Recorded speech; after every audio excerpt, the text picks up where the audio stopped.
Associate sponsor of prime debate Punjabi Jagran हुण तुहाडे शहर विच।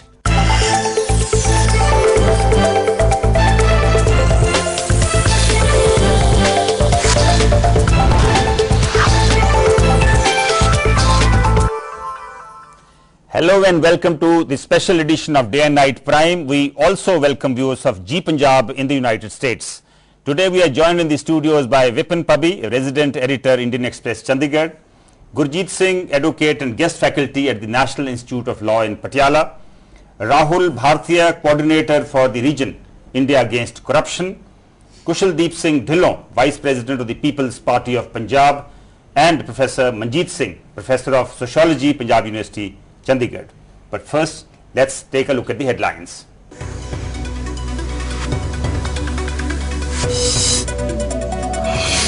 Thousands throng India Gate as Team Anna celebrates victory. Anna breaks fast, says it is only suspended electoral reforms next on the Gandhians' agenda. After 288 hours of fasting, Anna loses 7 kilograms, admitted at Gurgaon Hospital.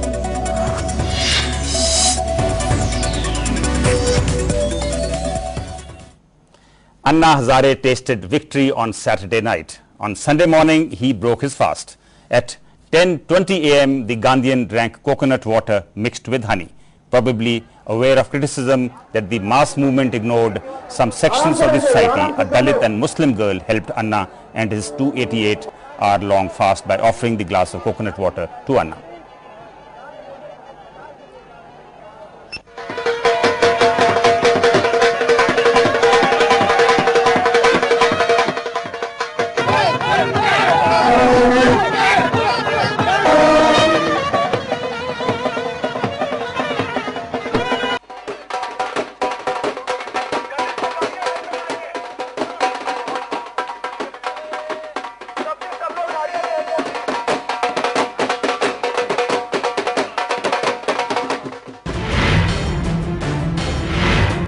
मैं सबके लिए धन्यवाद करता हूं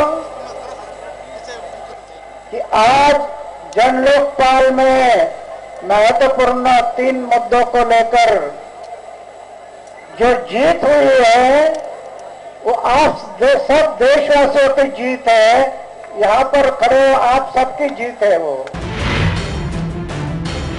आज शाम को 6 बजे इंडिया गेट के ऊपर हम आह्वान करते हैं कि ज्यादा से ज्यादा संख्या में लोग पहुंचे और इस गणतंत्र का जश्न मनाएं।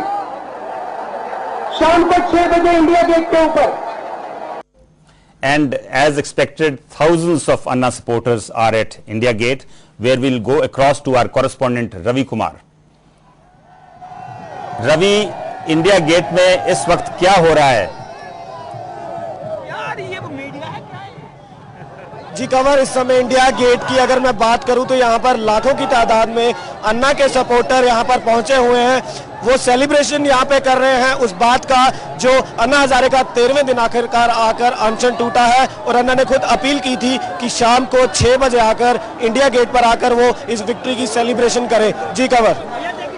रवि, क्या यहाँ रामलीला मैदान से ज्यादा भीड़ इकट्ठा हुई है? क्या यातायात प्रभावित हुआ है? बिल्कुल कवर, मैं अगर बात करूं यहाँ पर कि रामलीला मैदान से ज्यादा लोग हैं या कम है, तकरीबन रामलीला मैदान की अगर बात करूं तो उससे तो कई गुना ज्यादा लोग यहाँ पर आज इंडिया गेट पर पहुंचे हैं। और ये देखकर हमें खुद हैरानी है इस बात की कि अन्ना की एक अपील पर लगता है कि पूरा दिल्ली नहीं बल्कि बाहरी राज्यों से जो लोग अन्ना के सपोर्टर यहाँ पर आए थे वो सब यहाँ पर इस समय इंडिया गेट पर आए हैं। जहां तक ट्रैफिक की बात है, बिल्कुल ट्रैफिक थोड़ा सा तो डिस्टर्ब हुआ है, मगर दिल्ली पुलिस और दिल्ली एडमिनिस्ट्रेशन ने पूरे मेजर्स लिए थे इस बात को लेकर, बिकॉज उन्हें ऑलरेडी पता था कि शाम को भारी मात्रा में लोग यहाँ पहुंचेंगे, सपोर्टर्स पहुंचेंगे। तो उन्होंने कहीं ना कहीं मेजर्स लिए थे, जो रूट थे, मेन रूट थे इंडिया गेट की तरफ आने वाले, वो डाइवर्ट कर दिए थे। जी खबर। Very interesting. मेदांता, हॉस्पिटल से अन्ना के बारे में क्या खबर है? उन्हें कब तक अस्पताल से छुट्टी मिल सकती है? जी कंवर, जहां तक अन्ना की हॉस्पिटल से छुट्टी की बात है, वो फिलहाल डॉक्टरों का ये कहना है कि डॉक्टर त्रेहान का ये कहना है कि 2-3 दिन के बाद अन्ना को छुट्टी दे दी जाएगी। फिलहाल उन्हें आईसीयू में नहीं रखा गया, वो जनरल वार्ड में है और डॉक्टर त्रेहान उन्हें क्लोजली मॉनिटर कर रहे हैं। फिलहाल 2 दिन तक वो लिक्विड डाइट पर रहेंगे, उनका सारा चेकअप किया जा रहा है। बिकॉज जैसे जिस तरीके से 13 दिन का उनका अनशन चला था, जो उनके इंटरनल ऑर्गन्स है उन पे कहीं ना कहीं थोड़ा सा अफेक्ट हो रहा था, तो उसको क्लोजली मॉनिटर किया जा रहा है। जी कामर। रवि, क्या कुछ पता चला है कि वो अस्पताल से लौटने के बाद कहां जाएंगे? पूना में जाएंगे या अपने गांव में, या फिर वो दिल्ली में उनका ठहरने का प्लान है? जी कंवर, इस बारे में हमारे साथ यहाँ पर मेरे साथ इस समय मौजूद हैं सुनीता गोदारा जी, एशियन ओलंपिक्स गोल्ड मेडलिस्ट और टीम अन्ना की कोर कमेटी मेंबर है। इनसे जानने की कोशिश करते हैं कि अन्ना का अगला स्टेप क्या होगा। जी सुनीता जी, अन्ना का अगला स्टेप क्या होगा हॉस्पिटल से जब वो निकलेंगे उसके बाद? देखिए, अभी वो हॉस्पिटल में, अभी सबसे मेन मुद्दा ये है कि वो उनकी तबीयत पूरी ठीक हो जाए और उसको डॉक्टर पूरा मॉनिटर कर रहे हैं। वो कोई खतरनाक स्थिति में नहीं है, आईसीयू में नहीं है, वो जनरल नॉर्मल है, लेकिन उनकी जो वीकनेस है उसको कवर अप करना है। उनका जो वाटर लॉस हुआ है उसको कवर अप करना है, तो उसमें 3-4 दिन लगेंगे।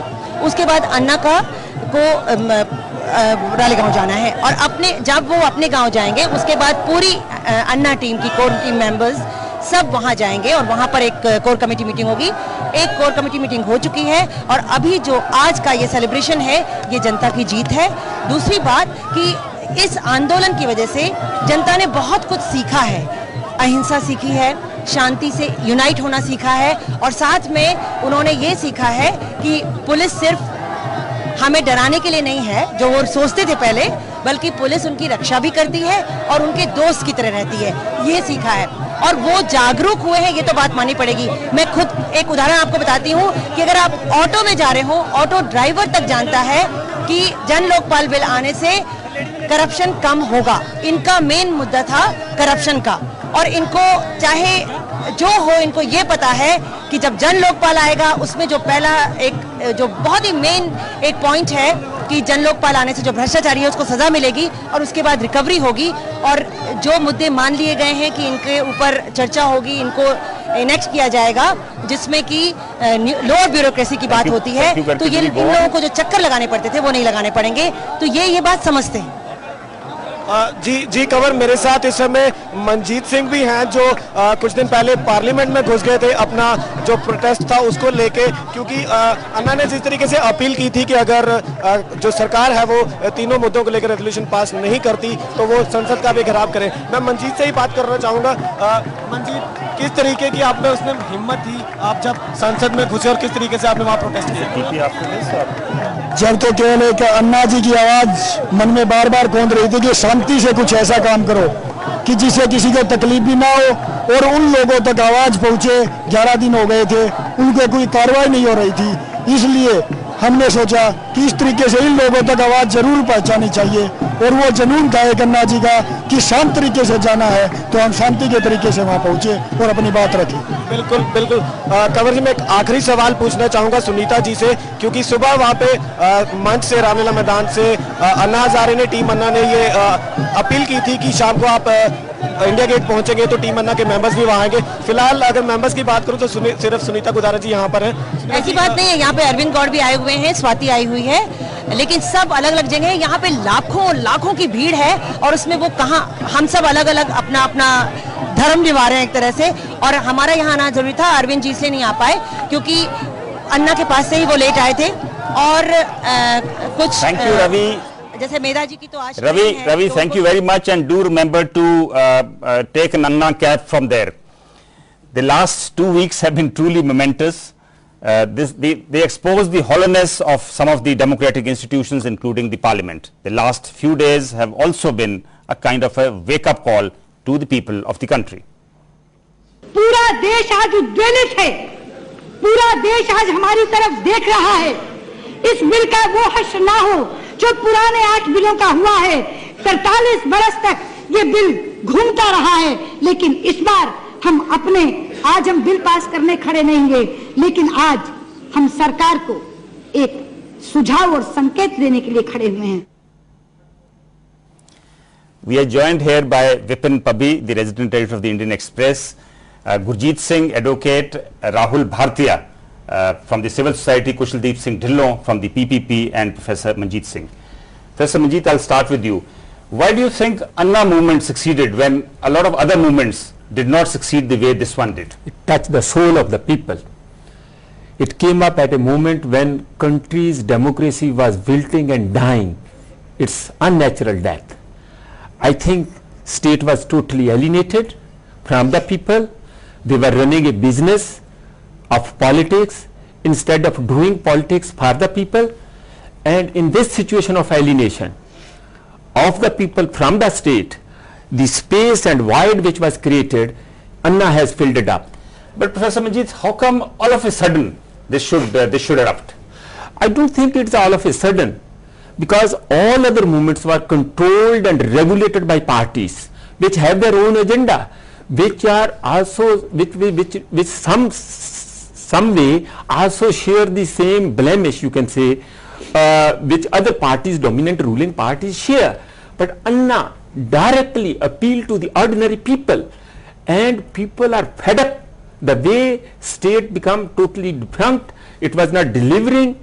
It was not standing accountable. When you say the state is defunct, do you also mean that the democratic institutions, including the parliament, have kind of decayed?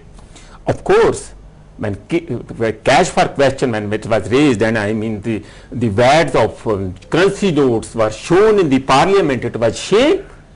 And we know that the way the parliament elections are going on, Tamil Nadu elections after first Anna's, whole episode, yes, and people found bags of paper, crores of rupees in tea stalls, in dustbins, and we know in Himachal Pradesh, I think people, and the last thing which did was the latest series of scams, other scam, sports, this scam and this scam and that scam. So that they came as the last straw. Yeah. Kushal, you come from a family of politicians. Your father, your mother were MLAs. You've been an MLA yourself.